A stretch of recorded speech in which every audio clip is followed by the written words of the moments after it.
guys, ay ipapabusa ko sa inyo guys. Bakit nga ba guys, mahigpit na ngayon si Meta pagdating sa mga followers. Lalo na guys pag may in-stream ads ka na sa ads on Reels. Yan, sobrang higpit na ngayon guys. Bakit nagtataka kayo guys kung bakit bumababa yung followers nyo? Kahit nakikipag-engage ka nyo sa kapwa Reels creator nyo. Ito guys ang dahilan guys. Si Meta ngayon guys, gusto niya yung mga followers niya organic. Kaya yan, finifilter niya guys yung mga organic followers. Pag hindi ka organic followers guys, yung naka-follow sa'yo guys, mawawala yan.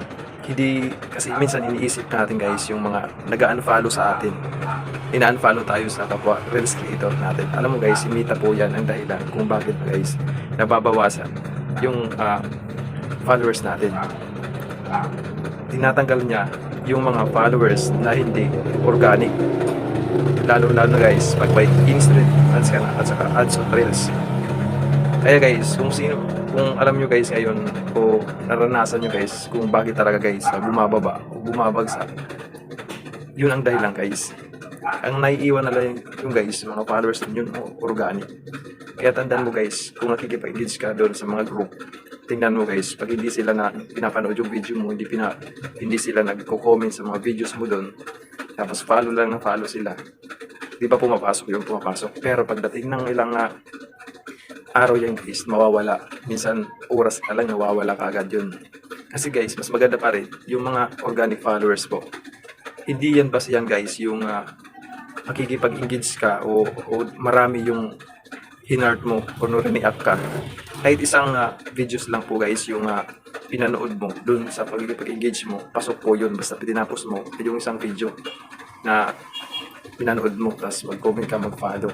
Kasi yung iba guys, nagpapakita lang sila na nag-hearts sila, nag-hearts. Pero yung matatawag na flood likes, tapos hearts or comment. Pero hindi nila pinapanood yung videos mo. Kumbaga sa kanila, strategy ba, para mapansin mo sila. Pero katulad po natin ng mga Reels creator na may alam na, malalaman natin kung sino talaga yung nag-follow sa iyo at nakipag-engage at nanood sa videos mo.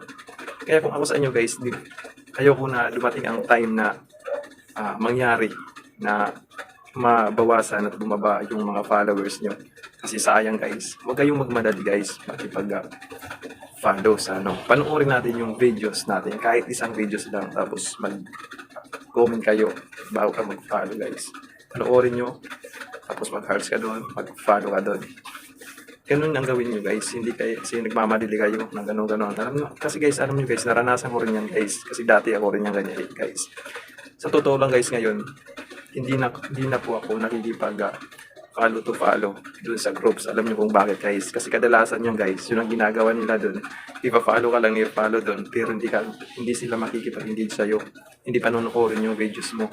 Pero hindi naman lahat. May ibang tao naman totoo nakikipag-engage. Pero kadalasan guys, ang nangyayari guys, hanggang yan, sa mga groups na yan, bihira na lang ang honest doon. Kasi alam mo guys, lalo pa mga baguhan, paano sila, nagmamadali sila. Hindi nila alam, kasi hindi nila nararanasan pa. Ikaw guys, sinasabi ko to sa inyo, alam niyo kung bakit. Kasi naranasan ko na to guys, gusto ko ipabot sa inyo. At ayoko kasi magkaroon kayo ng mga violation or penalty o nai-spam. Kaya gusto ko ito pabot sa iyo. Kaya naway ito nakatulong sa inyo guys at gawin nyo yung tama para mas maganda po, para maiwasan natin ng hindi maganda. At yun, matutuwa pa si Meta. At salamat po. Mag-follow lang po. Thanks and God bless.